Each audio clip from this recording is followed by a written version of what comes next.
Hey everybody, it's me Jess, and this is my August video update. So I just wanted to share a couple testimonies actually from the streets, since we go out a lot during the summer. One that I'm going to share actually happened yesterday, so it's fresh in my mind. I was out with a team in Jamaica, Queens doing a prayer station, and the group is from Maryland. We have two groups this week, two different teams, one from Maryland and one from North Carolina. And the Maryland group is, it's like summer youth interns with their youth pastor. So they were out with us yesterday. It was a great day. A lot of them were nervous in the beginning, but then by the end they couldn't stop praying with people and offering prayer. So it was very good for sure, and a neat experience that happened. I was taking half the group to lunch. I was out there with another person on staff, so we split them in half, and one of us would go with each group. And I had brought my lunch that day, but I just walked with him to the food court nearby and grabbed some food. And as we were walking towards the entrance for the little food court place, there was a man who was right outside like a McDonald's that we passed, and he asked us for money.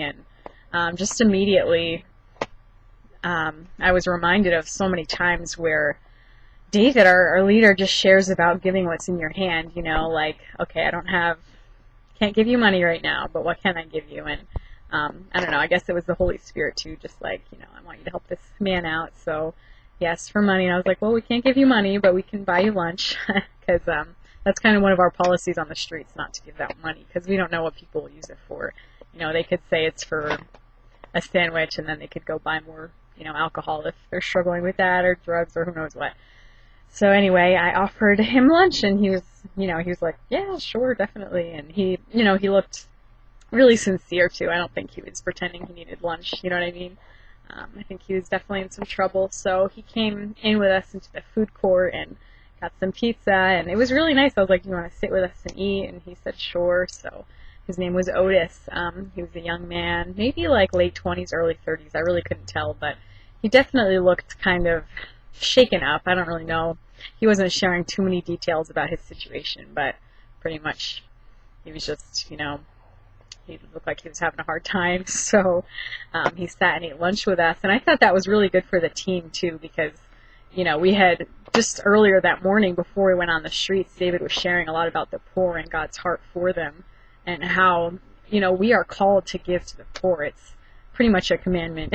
It's all in. There's so much in the Proverbs about giving to the poor, and how if we shut our ears to the cry of the poor, it says in Proverbs that when we cry out to God, He's not going to hear us if we're not hearing the needs of those around us, basically. So it was a really good word that he shared that morning, and I was like, wow, God, this is awesome. That here's an example of this for the team to see, because I was with, I think it was like 4 or 5 teenagers that were with me.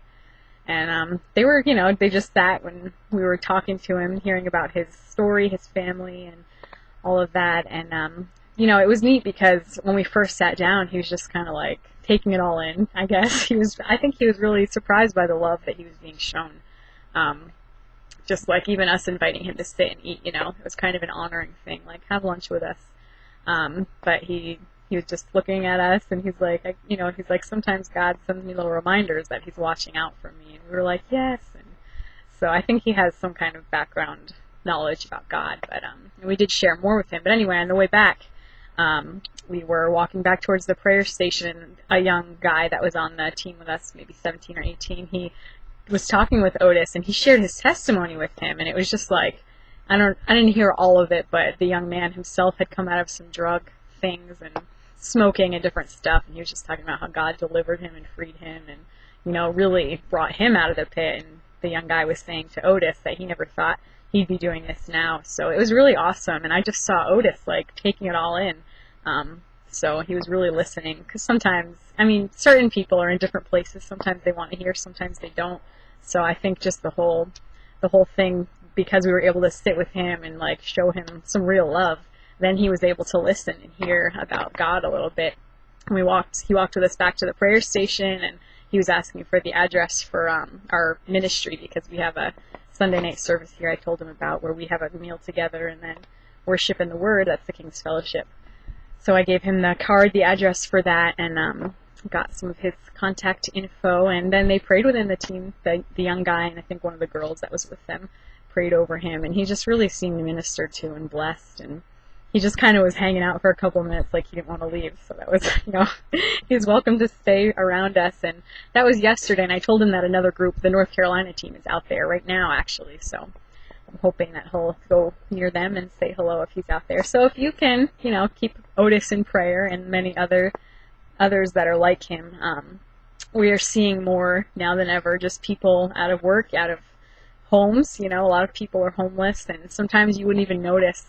You can't always tell by people's outward if they're homeless or not. So, and it's really hard and it's sad to see, but a lot more people at prayer stations are even telling us that they're looking for a shelter or a home, people with kids or people that may have jobs but they're out of a house right now. So it's just some things to keep in prayer, and I want you guys to remember the poor in your prayers. I know that you might not see a lot of it near you, but it's definitely here. So I'm really thankful as we have teams here each week that a lot of them are from suburban places, and a lot of them, not all of them, but, they're from secure homes. They have a roof over their heads and stuff. So it's really neat having the youth and the adults just see what's out there and see the need.